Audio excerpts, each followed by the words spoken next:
But I got my hair done yesterday. No more stripes. That's always a good way. It's a good way to start your day.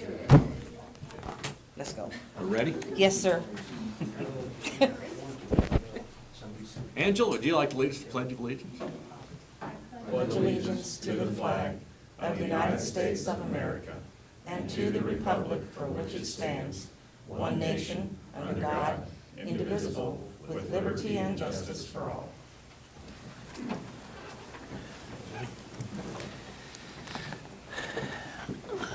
Morning, everyone. Morning. Welcome to the Shawnee County Board of County Commissioners. It's June 15th, 2020. No, Uh, 25th. 25th, what did I say? 15. All right.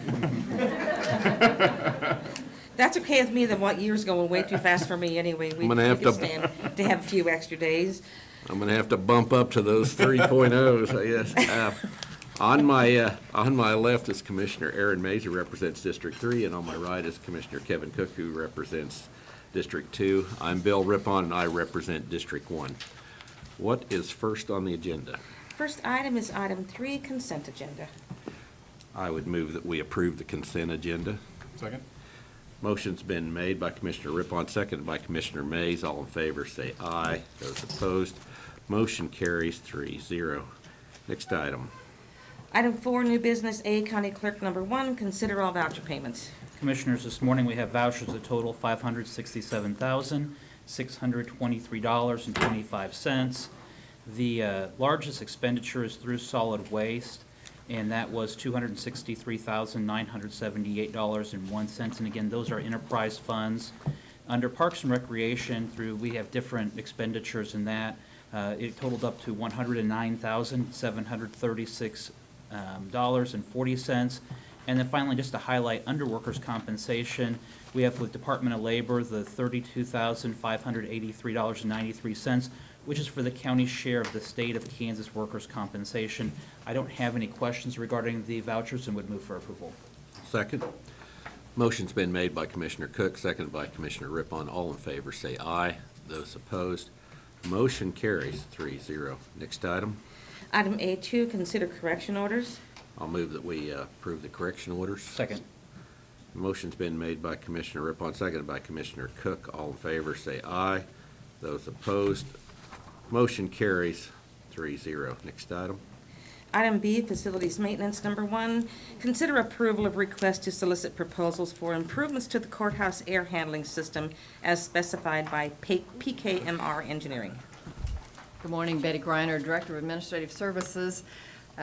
Bill was not able to be here this morning because of a medical appointment, so I am going to present this as best I can. This is a request just to go out for RFP for some basically health issues for the building, to see how much it would cost for some ultraviolet lights within the ductwork that are supposed to kill germs and mold and those kind of things. Also some air filtration system that would be an improvement to our air filtration now. Anyway, there's 4 different items that he wants to get pricing on. Right now, there's not a funding source for this, but we wanted to just see how much it would cost with the COVID-19, and this may be going on for some period of time. He thought it would be advisable to get some pricing on some of these items for the air within the courthouse to make it a little safer. So Tom Randalls is here if you have any technical questions that he could help answer that. Do you have any questions? I do not. Well, I'm interested to see how it comes back. Yeah. So I'll move to approve. Second. Motion's been made by Commissioner Mays, seconded by Commissioner Cook. All in favor, say aye. Those opposed, motion carries 3-0. Thank you. Thank you. Next item. Item C, solid waste number 1, consider approval of request to authorize an emergency expenditure of $18,143.53 for driveline repairs to a solid waste truck, unit SW-117, with funding from the solid waste fund. Good morning, Commissioners. Bill Sutton, Shawnee County Solid Waste. Back in May, we had experienced an emissions failure on one of our automated side loader trucks, and unfortunately, it was a cascading failure all the way downstream of the EGR cooler. which we had to get repaired, get this vehicle back in operation. We took it over to MHC Kenworth, and the final bill came out to be $18,143 and some change. This is enterprise funded, so no taxpayers were used for this. This emergency purchase order was run through audit finance, and Ms. Griner did sign this. Subject to your questions. Bill, just as a side note or curiosity, this is a 2013 vehicle with $130,000 mileage on it. How long do we anticipate the vehicles to have a lifespan for? This vehicle is one of those that are slated to be turned in. So when I came before the commission earlier this year requesting those side loaders, this is one of them that's being slated to turn in. Obviously, when those vehicles get here, this will be traded in. Why would we have spent $18,000 in emergency purchase for a vehicle we're about to turn in? Due to the COVID-19, the manufacturing for these vehicles has been, I won't say shut down, but delayed considerably. So there is no estimated timeline when those vehicles will get here. With our side loaders, we only have one backup side loader to run our recycle routes, and that one is already committed at the time. So we needed to get this vehicle back into operation as soon as possible. Okay.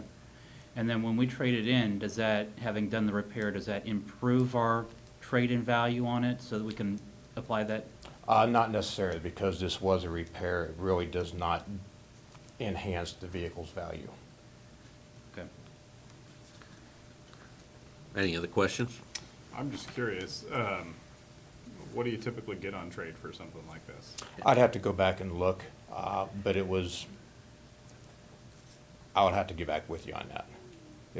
I want to say between $25,000 and $50,000 for this trade-in.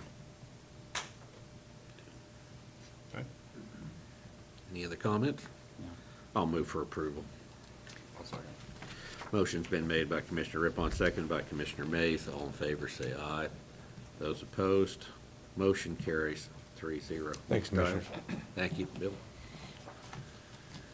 Item D, Parks and Recreation, number 1, consider authorization and execution of contract C-232-2020 with Pop and Squeeze to provide food, beverage, and other items within Shawnee County parklands in accordance with the mobile vendor policy and procedures. Good morning, Commissioners. Randy Luby, Parks and Recreation. This is our typical mobile vendor contract with Pop and Squeeze. They're planning on selling lemonade and kettle corn throughout our parks. They have met all the requirements from the KDHE certification as well as registration and insurance. I'll be glad to answer any questions you may have. Any questions? I'll move to approve. Second. Motion's been made by Commissioner Mays, seconded by Commissioner Cook. All in favor, say aye. Those opposed, motion carries 3-0. Next item. Item D2, consider authorization and execution of contract C-233-2020 with Shawnee County Boat and Ski Club to utilize the facilities and Lake Shawnee for a successive 3-year term from July 1, 2020 through December 31, 2023, with a $2,500 contribution annually to the Parks and Recreation Building Maintenance Fund. Again, good morning, Commissioners. Randy Luby.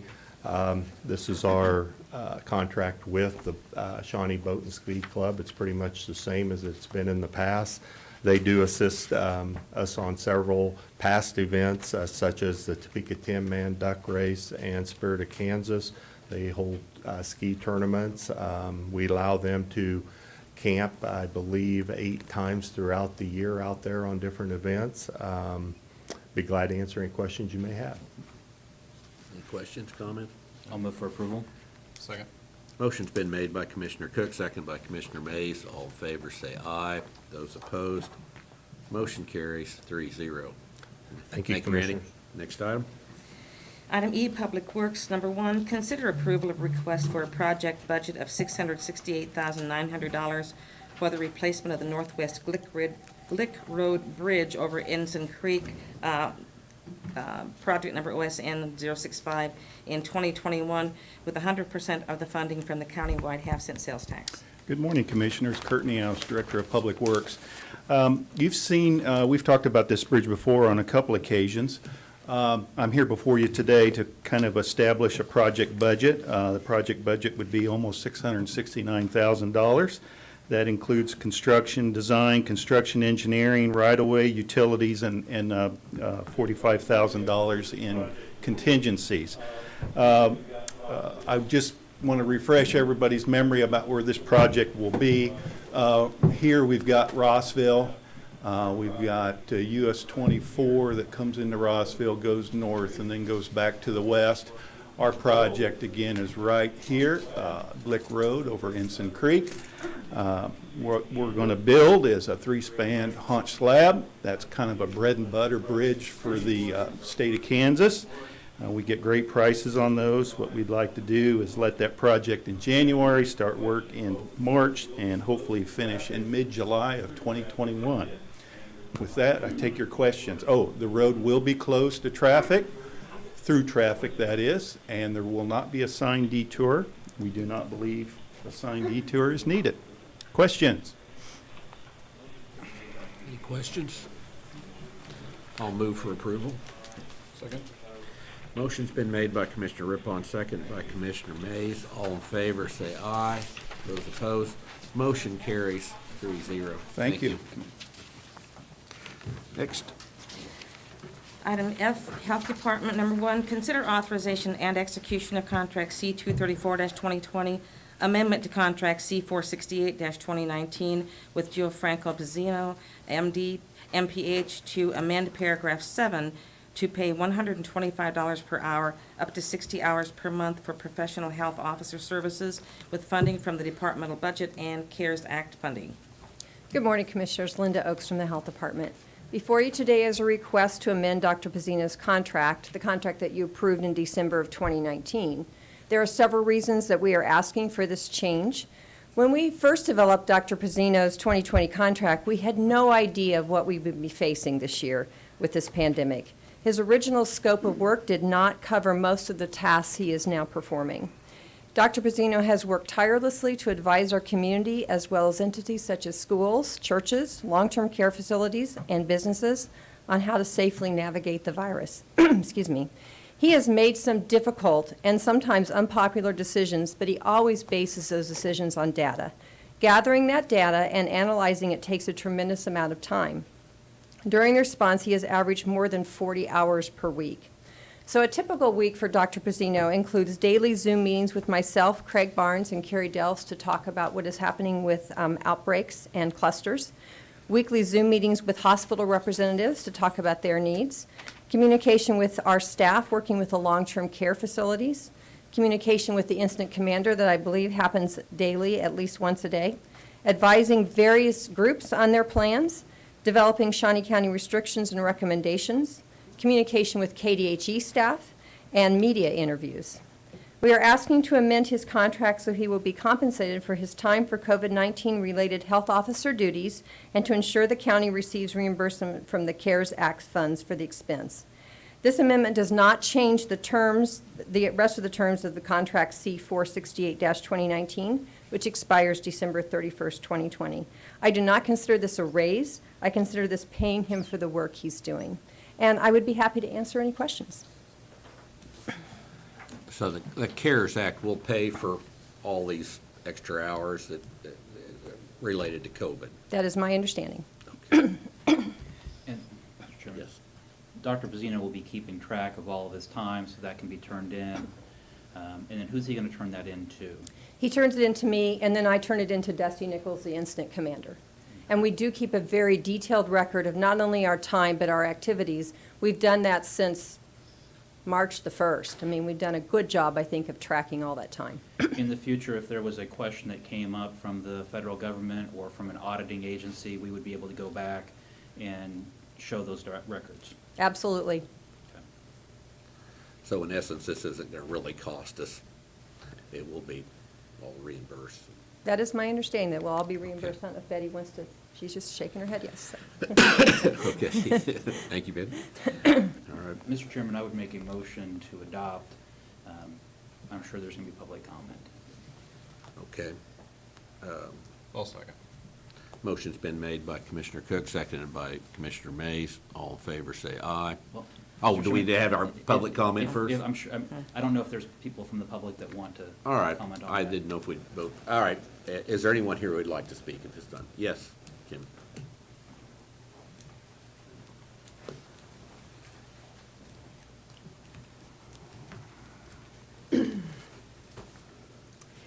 First of all, thank you, Commissioners, for the opportunity to be here. And Commissioner Cook, I want to thank you personally. We've had a lot of dialogue by phone and by email, and even though we're on opposite sides of the aisle, do you need me to do something? Could you give your name? And Oh, I'm sorry. My name is Kim Borchers, and I reside in Shawnee County up north. And so let me go back to, even though we have not been in agreement eye to eye, I think our conversation has been a model of how people can disagree and not be disagreeable. So thank you for that. I want to thank the rest of you as commissioners. I'm sure that when you signed up for this gig, you were never thinking that you would be in a pandemic, right? Right. That's something to tell your great-grandkids. You've had to invest a lot of time and a lot of energy, and you've had to make some sacrifices. And on behalf of our family, the Borchers family, and a lot of Shawnee Countyans, I want to say thank you for that. I also want to thank you for not coming back to us asking to be paid more, because this pandemic has asked a lot of your time and energy and commitment that you were not expecting. And if you have other employers and other commitments, it's caused you to have to stretch yourself. So thank you. And that's why I'm here. I find it interesting that Director Oaks says this is not a pay increase. It is a pay increase. It's a pay increase from $4,588 a month to close to $7,500 a month if we max it out. So let me go back to, my phone started going, I say ring off the wall if that tells you my age. So the texts were blowing up on my phone. And I thought, I can't believe we're having this discussion again. It's like Groundhog Day. And of all the problems we have right now because of COVID-19, especially in public health, the priority is paying Dr. Penzino, I apologize, more money. That concerns me, and it's disappointing. So I thought, let me get my facts straight, and let me go back to his original contract.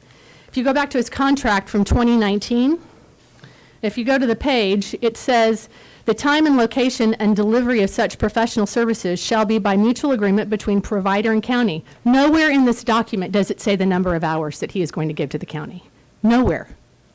But what it does say in the county is the requirements and responsibilities. And I look at everything that was just rattled off by Director Oaks, and guess what? That was in his contract. Let me give you 4 of them. Planning for and responding to a public health emergency. COVID-19 was a public health emergency. Be available to respond to health staff department 24/7. Engaging the medical community, public health, clinical, prevention, education, and policy issues. Serving as the liaison and coordinator with various state officials. All of those things that she mentioned are in his contract, and he agreed to that contract. So I thought to myself, how many hours was he actually giving us? So if I took the average range of $125 or $175, those are the hourly wages that have been asked for on the 2 different occasions, and I incorporate that and divide that into what we're currently paying him, that would be about 7 hours a week that we have been paying the doctor. For over $55,000, plus his malpractice, plus his CMEs, plus his licensing. That's a pretty good gig. So then I thought, how does he do this? He has another employer, or maybe he's working for them hourly. So it struck me yesterday, I went and pulled the 990s for the Kansas Health Institute, which is a nonprofit. You're available, his salary is available there if he's paid high enough. His 990 from 2018, Dr. Penzino is paid $235,000, $733. And that doesn't include deferred compensation of $23,500. Now, if he's on the same trajectory that he has been 3 years prior of these 990s, he's probably up around the $247,666 range. And according to the agreement in the contract, he can still be over at that office. He can do his work anywhere for the county. So I don't really care what the Kansas Health Institute is paying him. That's up to them. But quite honestly, Dr. Penzino has been living like a capitalist on the back of nonprofits and the government. And that bothers me. And that frustrates me. This is not like it's a brand new contract. Dr. Penzino, I think, has been working for the county for over 13 years. I'm assuming that contract has been pretty similar over the years, and the reason why he signed on to it is because it's been a pretty good gig. Not a lot of hours, could get all these other things paid for, and unfortunately, this year, he had to work a little bit more. So as a parent of 3 kids, what I normally say is, too bad, so sad. I'm a business owner. Commissioner Mays, I know you are as well. You've got clients. I have clients. And sometimes I have projects that I sign on to that, man, I get that project done pretty quick. There's others, it's taken a lot longer. And every time I do it, I'm losing money, right? That's what happened this year. Dr. Penzino had to spend a little bit more time. I keep hearing the comment, well, that's what we think about the payout. I've worked at the highest levels of state government for a governor. Federal money, they're very particular, especially when you come in state of emergency dollars. And one of the reasons why the governor's so upset is she can't use that money for backfill because of revenue. You can't use money to pay the salary of an individual who we already had on the books. Just because now he's not getting paid as much, and he's saying it's COVID-19 duties. COVID-19 duties is in his original contract. Why? Because it's a public health emergency. I would also say this, and let me end here. $7,500 may not seem a lot to people, but if you multiply, it's a lot. We've got marginalized communities. We've got public health disparity that is increasing because of COVID-19. We have domestic violence that's gone up. We have major mental health issues. And the priority of the public health department is to give a man a pay increase, which is what it is, who can fall back on a job where he's making around $235,000 a year from another employer. I would just implore you, on behalf of Shawnee Countyans who are struggling and the recession that we're in, this looks terrible. If Dr. Penzino wants to renegotiate his contract in December and go hourly, more power to him. But you don't change the rules in the middle of the game. So I want to thank you for your time. Thank you for listening. And I would encourage you to please keep his contract as it is. And also because of the fact he's adding another advisor to assist him, Dr. Cooley, that should be lightening his load. We shouldn't be increasing it. So thank you very much. Thank you. Appreciate it.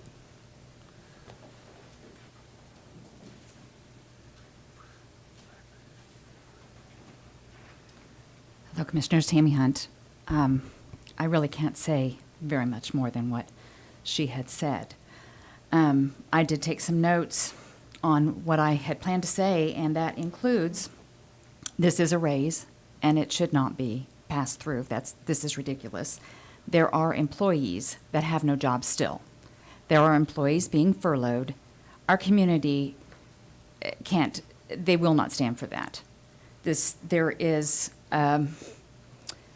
a feeling out there, if you will, that things are there's overreaching in many ways, and this is one more way, because there's no economic skin in the game for the health department. There's no pay loss. There's no loss of incomes, loss of benefits. And while in March, Dr. Penzino said that he was fully aware that he was crippling businesses and probably causing people to lose their jobs because of his decisions, and now he expects a pay raise, I just can't even think that you could possibly go along with this. The job of the health department is to advise, not to control. And this is absolutely not okay. And I don't need to keep going on because it's already been said well. This is absolutely not okay. Thank you. Thank you. Anyone else wish to speak?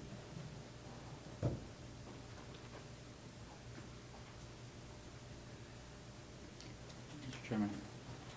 Yes. Linda, can you walk through with us what the job duties for Dr. Penzino were before COVID? Taking Sure. us back to January or March. So the job duties for Dr. Penzino before COVID were to approve and sign off on all our standing orders. So every shot we give, every time we treat someone for a sexually transmitted disease, we are acting under his standing orders. So he reviewed and approved all our protocols, those orders so we could do those activities, flu shots, that kind of thing. He advised us when we had outbreaks. We did have outbreaks before COVID. They were so much smaller. I mean, there's nothing to compare with what we're going through right now. So, for instance, we had a fairly large Shigella outbreak. Shigella is a disease that causes diarrhea in a preschool for almost a year. And it's a very hard disease to control. It makes kids pretty sick. It's pretty important that we try to control that. So he worked on that with us, and that was before we had an epidemiologist too. So we did all that work without that assistance. So he worked with us on that, and in other outbreaks we've had. He also did a lot of work with the Community Health Improvement Plan, the Community Health Needs Assessment. You know, every year the county health rankings came out. He analyzed those rankings for us. He was here to report to you. He advised us on ways that we could address those deficits that we have in our health outcomes in our community, and we have quite a few. And so he was very active in that role. So there was plenty of work to do before this happened. Dr. Pizzino has been the Shawnee County Health Officer under contract since 2006. I believe that's right, 13 years. Were you 14. part of the prior search? I mean, that health officer before then? I was not. Previous directors had worked getting Dr. Pizzino on board. But I do want to add that he is really the most qualified health officer in the state. He has a master's in public health. He's worked at the Centers for Disease Control. No one else has that kind of a background that works in our state as a health officer. If Dr. Pizzino was not our health officer, what would be the status of those standing orders? Well, we couldn't do those services without standing orders, so we would have to wait till we had a new health officer. We would have to stop doing that because the nurses have to act under a physician's standing order to do those activities, so we could not do them. Now, Dr. Pizzino's had conversations, I think, with all of us, but yourself included, that if he is not able to be compensated for the work that he's been putting in, the COVID, he would have to leave his position as the health officer. I'm really not comfortable speaking for him on that. But that is a conversation Okay. that we have had, correct? Mhm. That that's a Yes. real possibility and that he would leave as the health officer. I think it is a real possibility. What would happen then to the county if that was to happen? You know, it's very difficult to say. I mean, I think the kind of work that we have had to put into this, I don't know where we'd go next, honestly. I don't know where we'd find someone to replace him that has his background and skill and knowledge. I just can't imagine trying to keep going with responding to the COVID crisis without his direction and assistance. I mean, I feel like we've kept some of the outbreaks down because of his guidance and assistance. I think that we've kept some businesses open because of that. I think that we've prevented some deaths and some hospitalizations because of his guidance. What would be the impact to your department if we did not have a health officer for an interim period of time? It would be pretty devastating to us. We're already working 7 days a week, many, many hours overtime. I can't imagine trying to cover the stuff he's doing too. You know, we wouldn't be able to give the guidance to the nursing homes. We haven't had a nursing home outbreak yet because of him.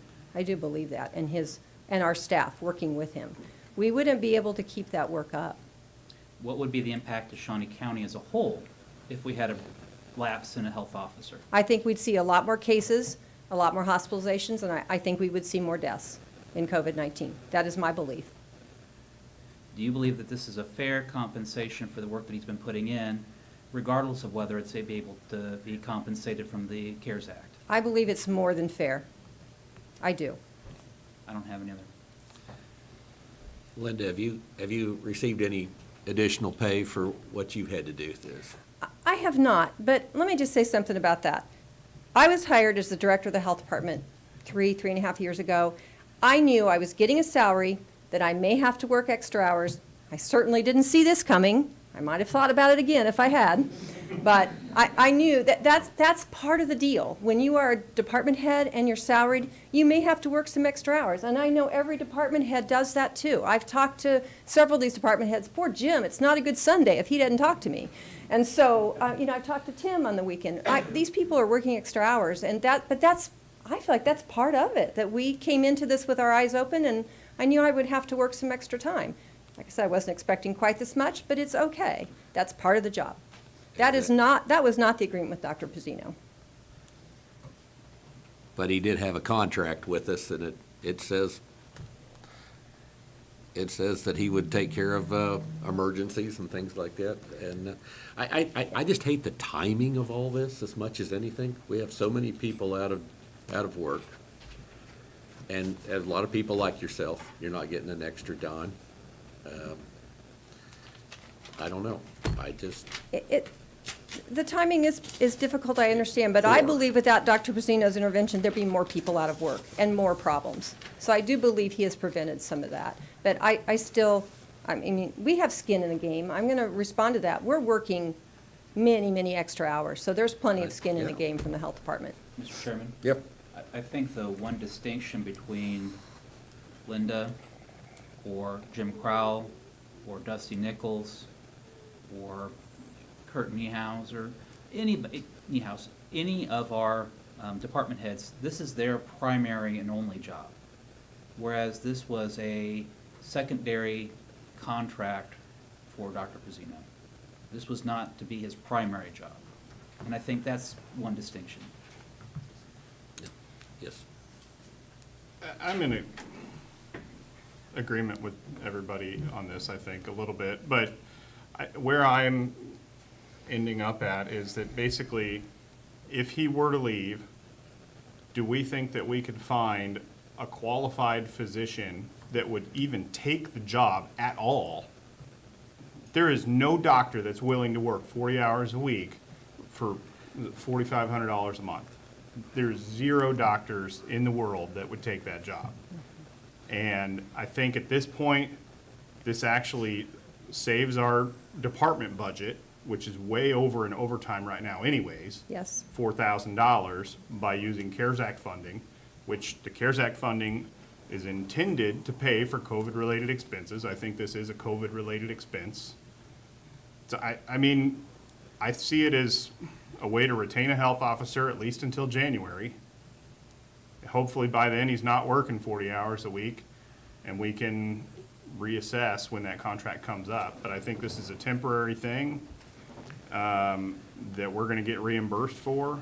And I don't wanna put us in a position where we don't have a health officer. And so, I mean, I think I'm gonna support this today. Are we real sure that we'll be compensated from the CARES Act? Is it? I'm going to let Betty speak because I'm one of those people, if it's not in the bank, I don't have it, so. From the guidance we have, this would be an eligible expense. Good. We are keeping track of all of the time that is spent on COVID-19, and that is one of the requirements that we have to make sure that it is directly related time to COVID-19, and we are keeping track of all of that. Jim Crowell, Shawnee County Councilor. I also want to add one feature of this amendment. The existing contract has a base pay element to it. This changes it all to an hourly reimbursement to allow us to better separate out time spent for regular duties versus time spent for COVID-19. So one of the purposes of this amendment is to make it much more simpler and cleaner when we do obtain reimbursement for the COVID-19 expenses. And has he kept track of his hours since the beginning of all this? Yes. So we have that. Yes, we do. Okay. Is this doesn't really amend his contract? This is it is an amendment to his contract? Yes, sir. Jim Crowell again. Yes, it is an amendment to the compensation piece to shift it from a base pay type of scenario to a straight hourly pay per hour with an upper limit that's only 60 hours per month. That's 15 hours per week, and I can assure you, he's been working way more than 15 hours a week. So I know the timing doesn't look good, but it's still a good deal for us. Following on Commissioner May's comments, I don't know how we're going to find somebody to replace him at that same level. I have done contracts before where we hired someone to do, this is more construction. We've hired people to do projects, and there was the unforeseen. And we had to change the contract, and I believe in paying somebody for the hours they work. You know, sometimes you hit rock or something that's underground, you don't know what's there, and you have to make changes sometimes. And it's never comfortable, and usually you don't end those contracts right then because, you know, who do you go back to? The guy who was the second lowest bidder, and then you're upping his contract. You don't save money a lot of times in these situations, so I understand, but I hate the timing of it all. That's what bothers me more than anything. But I do believe in paying a guy for the work he's done. But And I would echo that, Mr. Chairman, and I think that it would be a great detriment to Shawnee County to lose Dr. Pizzino at this point, and I think that in conversations that we've all had with him separately, I think that's a true possibility in this case without an amendment to the contract. And for that reason, I've made the motion to adopt the amendment. I've already seconded. you've got a second? I do believe. Oh, we have another speaker? Oh, go ahead. Yeah, I'm Michael West, a retired physician here in Topeka. I did infectious disease here since 1983. Full disclosure, I'm a neighbor of Dr. Pizzino's in Knollwood, but I just wanted to say that from 76 to 1980, I worked at the CDC and handled Legionnaires, swine flu, toxic shock, HIV. There's a lot of stress here. This isn't just your average epidemiologic time frame. There's an incredible balancing act here that goes on, trying to balance all the interests of everyone, and it takes an awful lot of time and an awful lot of understanding. And the virus is in charge here. We're not, and you need somebody in this position that understands that. That's all I'm going to say. Thank you. All right, anyone else like to speak? Okay, we have a motion on the table here. Motion's made by Commissioner Cook, seconded by Commissioner Mays. All in favor say aye. Those opposed, motion carries 3-0. Next item. Item F2, consider authorization and execution of contract C 235-2020 with Dennis Cooley, MD, to provide services as an advisor to the local health officer and COVID-19 response team at a rate of $100 per hour, up to $60 per month, with funding from the departmental budget and any COVID-19 grant money received. Good morning, Commissioners. Linda Oaks from the Health Department. This agreement with Dr. Cooley, we are asking to bring him on board as to assist Dr. Pizzino and the Health Department staff in doing a lot of the legwork, the research that needs to happen in order for us to give good advice to, again, nursing homes, businesses, schools, churches, all the groups that we're working with, youth sports, you name it, we've talked to them. And so Dr. Cooley is, as you know, most of you know Dr. Cooley. He's been a well-respected pediatrician in Shawnee County. He also has some really good pediatric disaster preparedness training, and I think that helps qualify him for this work. He's also been trained in incident command training. He's willing to come on and help us, and I think that will be a tremendous assistance to us as we move forward with the virus. This is only through the end of the year, so we'll reevaluate if we still need it at that time. And I'd be happy to answer any questions. Questions? I'll move for approval. I do have a question, I'm sorry. Okay. I should have spoke up sooner, but. Back up here. I know that we've got a lot of functions at the health department that have been sort of postponed. And I know we had spoken recently, you and I, about immunizations. In hiring Dr. Cooley in his specialty in pediatrics, do you think it would help maybe get some of those immunizations programs back up and running? Our plan is for him to work just in COVID. So the plans I'm making with like the contract tracing company, and then I'm going to be asking to hire some more staff to relieve the supervisory staff, that's going to help us get back to immunizations and those other functions. So I know the need is there, and I feel terrible that we're not able to do that right now, but I know we're going to be back in the immunization business as soon as we can. So. Thank you. So we haven't been doing immunizations. Just rabies vaccine, that's it for right now. But there's other providers that are vaccinating, so you can still get vaccines, just not from us.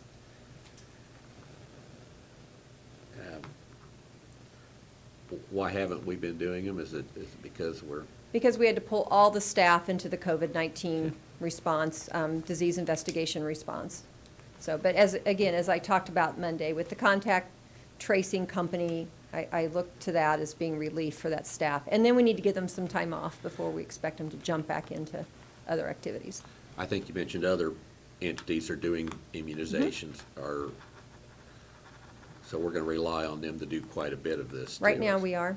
And you know, it's interesting, over the years, our immunization practice has really decreased. Excuse me. Private providers have really stepped up and started doing childhood immunizations and flu shots.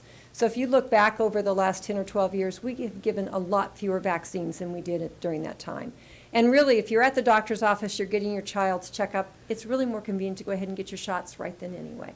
So it just makes sense that that has happened. Also, pharmacists can give some vaccines. There's some limits, and I don't know the details of what they can do for kids, but they do give flu shots and other vaccines. So since H1N1, people found out, oh, we can give shots, and so it's really increased in the community.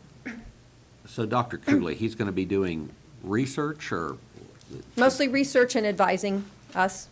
what type of research is it?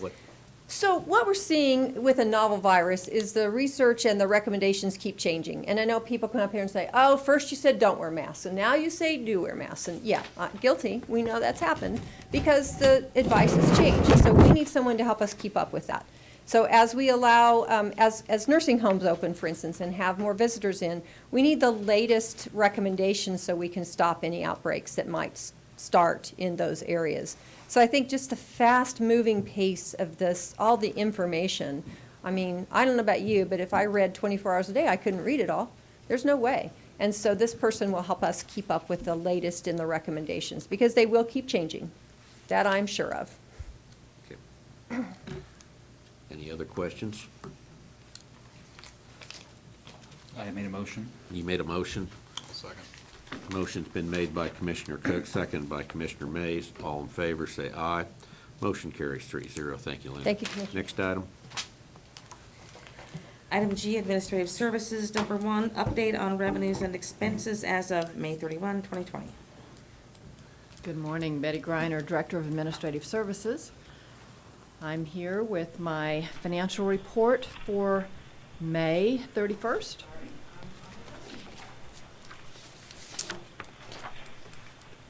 And I will start on the revenue side.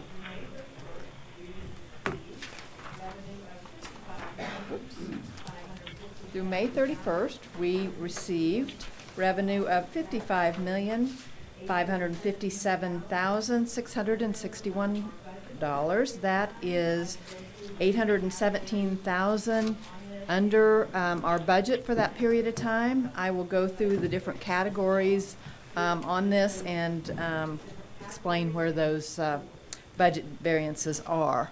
This just shows the different categories and the totals. You will see that it is slightly above the revenue that we received for the prior year, $369,000.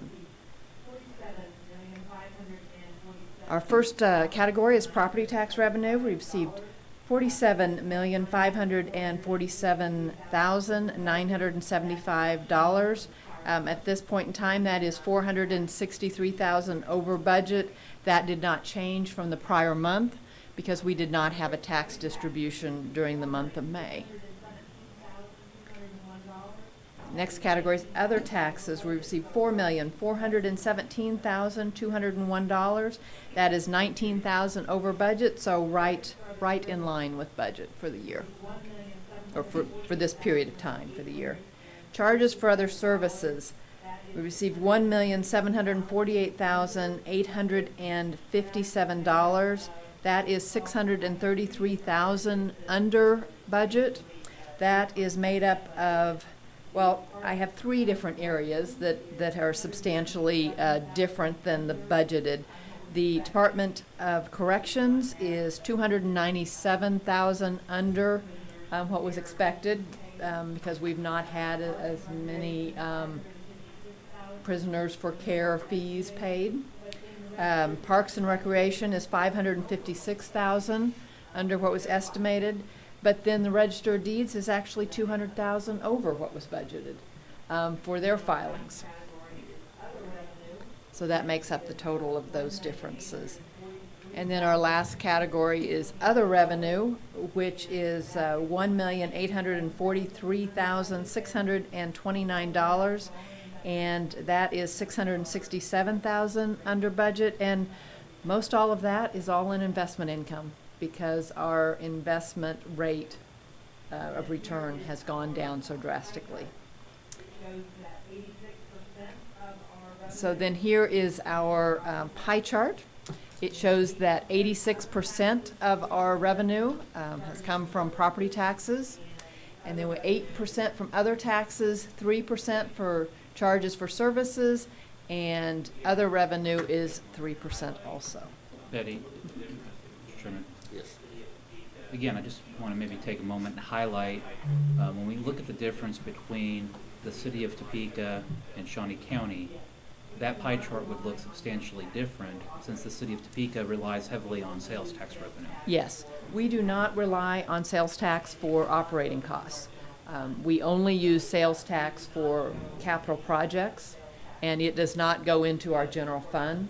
So we do not show any sales tax into this. This is just reporting on the general fund and mainly our operational costs. So yes, we are in a very different position than them. But in January, when we're looking at the next tax payment, our pie chart may look substantially different if people are not able to make their property tax payment. Well, and even next month, it will look different, because next month we will have our second half distribution of property taxes. And that is down from what was estimated by about $1.2 million. So when I come to you next month, this will look different also. So would it be maybe adequate to say that we know that there's a decrease in income coming, but it's coming to us in a slower rate than maybe the city of Topeka? Well, it'll come to us in bigger chunks, let's put it that way, because so much of our income comes from property taxes, and those, we get the majority of that 2 times a year. We get the first half, the distribution for the first half taxes we receive in January. The distribution for the second half of taxes we get in June. So then again in January, and I really think we may get hit the hardest in January of 2021, because so many people pay their property taxes into an escrow with their mortgage companies. So if they were only 1 month behind when the property taxes were due in May, then there may have been enough to pay those property taxes. If they get behind by several months, when they go to pay the next year's property taxes in December, which is distributed in January, they may not have enough to pay for them. I don't know how the mortgage companies are going to handle that. I know mortgage companies have said they are just going to add those months onto the end of the mortgage. Some of them have said that, not all of them, but some mortgage companies have said they will just add those months onto the end of the mortgage. I don't know how they're going to handle the escrow portion of that. And again, I'm just trying to make sure that I get this right in my mind, and maybe I'm looking at it very simplistically, but where I look at the city of Topeka, they saw the immediate impact to their revenue in the sales tax, knowing that they were going to be not receiving as much income as they had predicted. Right. The county We haven't seen that impact yet, but we know that that impact is coming, so we maybe have a little bit more time to brace for the impact. Right, right. And it's hard to know if the impact will be as severe as theirs. Sales tax is based on what people spend. You know, I think most people will try to pay their mortgage first, and sales tax may be on more discretionary spending. So it's really hard to know. You can guesstimate and you can, try to rationalize, but it's really hard to know until we actually see the numbers come in.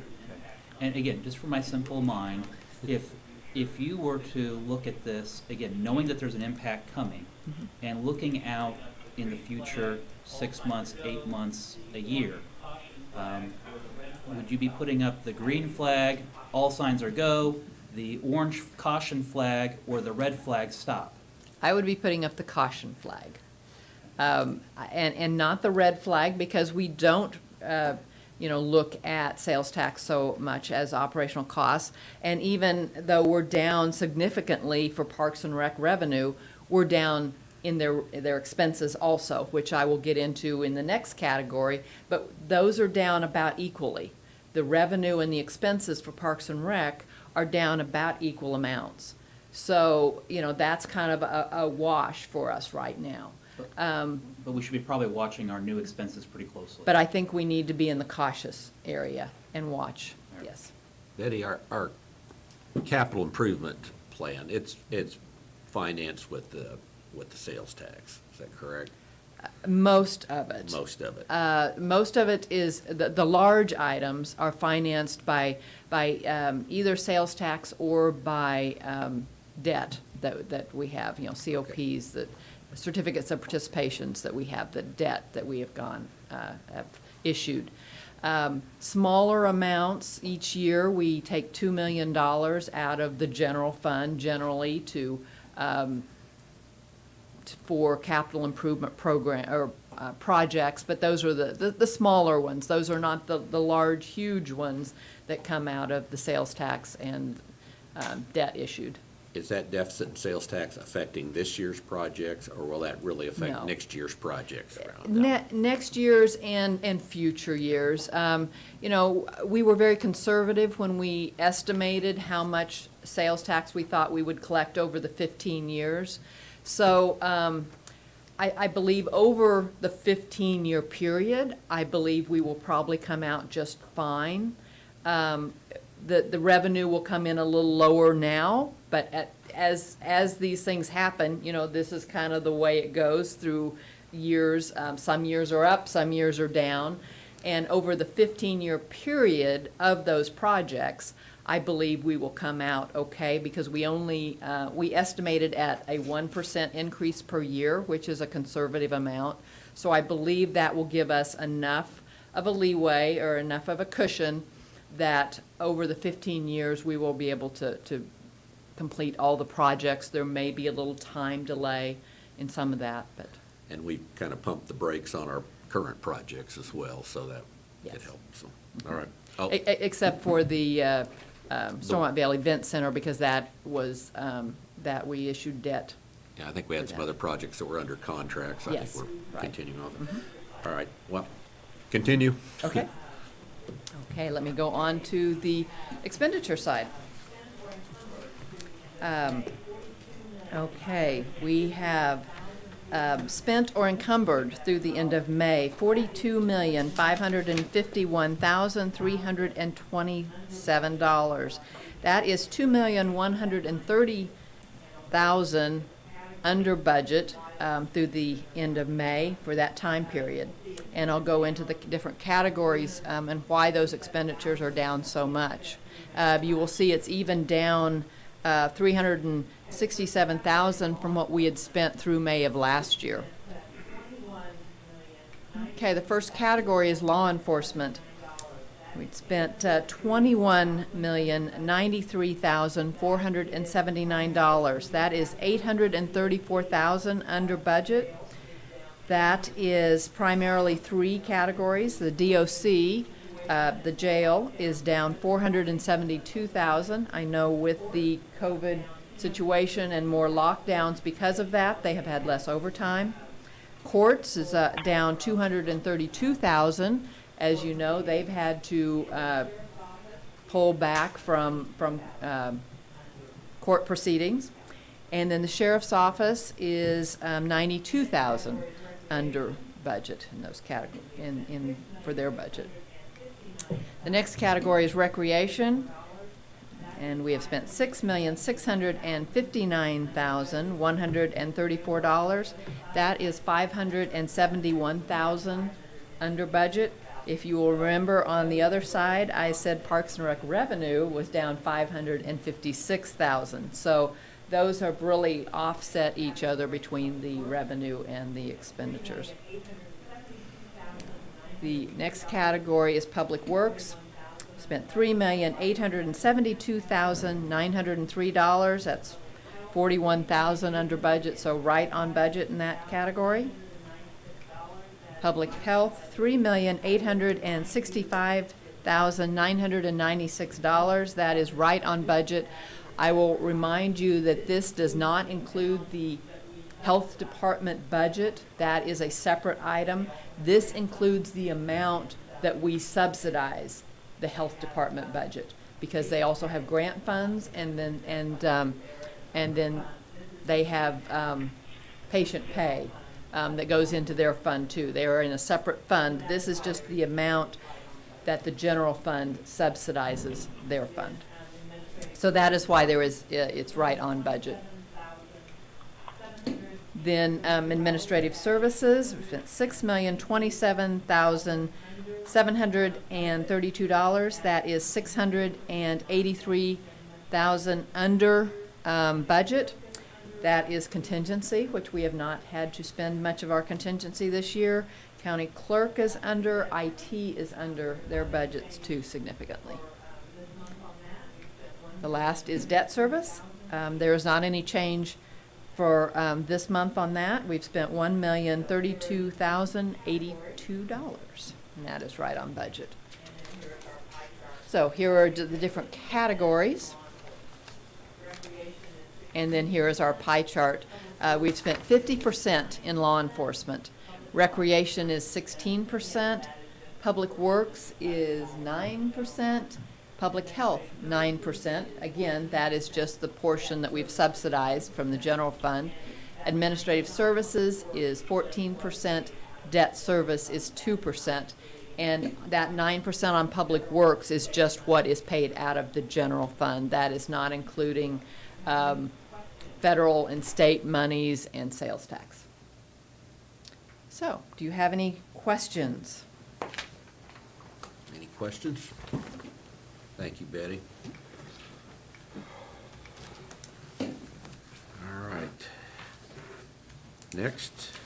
Item G2, consider approval to waive the request for proposal requirements for consulting services to implement the CARES Act funding expenditures, or exponentially to maximize the use of the federal funds.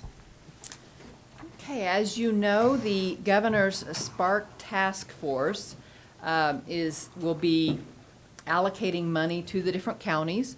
Then the counties are asked to take that money, to use it for their expenses and share it with other taxing authorities.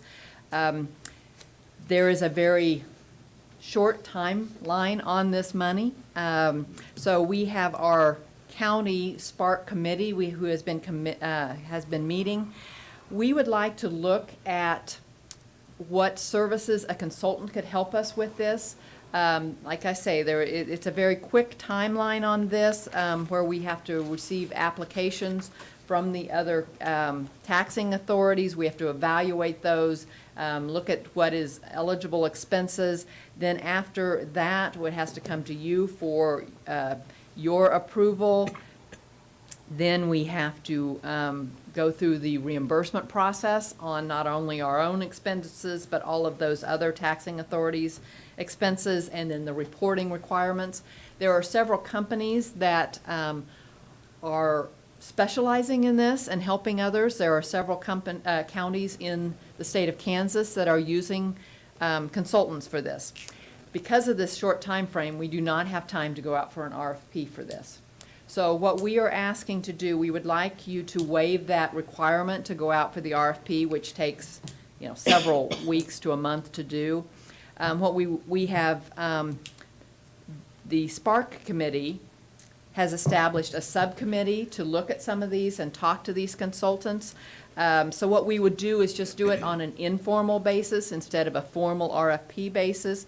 Still talking to several companies so that we keep the spirit of the purchasing policy as much as possible and look at the different, several different ones.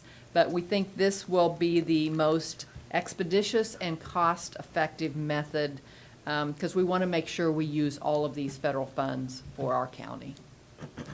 Also, any recommendation that the subcommittee or the Spark Committee would have would come to you in the form of a contract for your approval. And then also these consulting costs would be eligible as expenditures for CARES Act reimbursement. Any questions? Move for approval. Second. Motion's been made by Commissioner Cook, seconded by Commissioner Mays. All in favor, say aye. Those opposed, motion carries 2-0. Thank you, Betty. Thank you. Next item.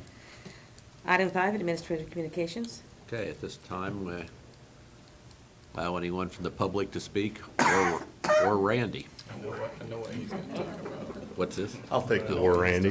Randy Luby, Parks and Recreation. I just wanted to let everybody know that we have a retirement celebration for Darrell Stewart this afternoon at the Bettis Event Center. Darrell's been a long-time employee, first with the city and then with the county when we merged. He's been an extraordinary employee. He's going to be one we really miss. He should be proud of his accomplishments, especially in East Topeka. He's been a role model for kids and adults in Hillcrest area for many years. And I invite you all to be out today and send him off on a good note. Thank you. Good. Anyone else wish to speak? Mr. Cook. No, pretty quiet week outside of just, keeping up with COVID and all the changes, and look forward to the Board of Health here in just a little bit. Okay. Nothing for Commissioner me. Mays? I have nothing to report, so I do want to make a motion to go into executive session. The motion to go into executive session for a period not to exceed 30 minutes for the following reasons. One, to discuss personnel matters of non-elected personnel, specifically to discuss compensation for certain employees. It's not to exceed 20 minutes. And second, to discuss personnel matters of non-elected personnel, specifically to discuss interview results for an open classified position not to exceed 10 minutes. No action is expected at this time. Second. Motion's been made by Commissioner Rippon, seconded by Commissioner Cook. All in favor, say aye. Those opposed, motion carries 3-0, and we are now in executive session. We will have a Shawnee County Board of Health meeting following our executive session.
you don't yell at me as much as you. Okay, we got two. We got two. We got two, we have a quorum. That's, quorum's all we need. Go for it. Okay.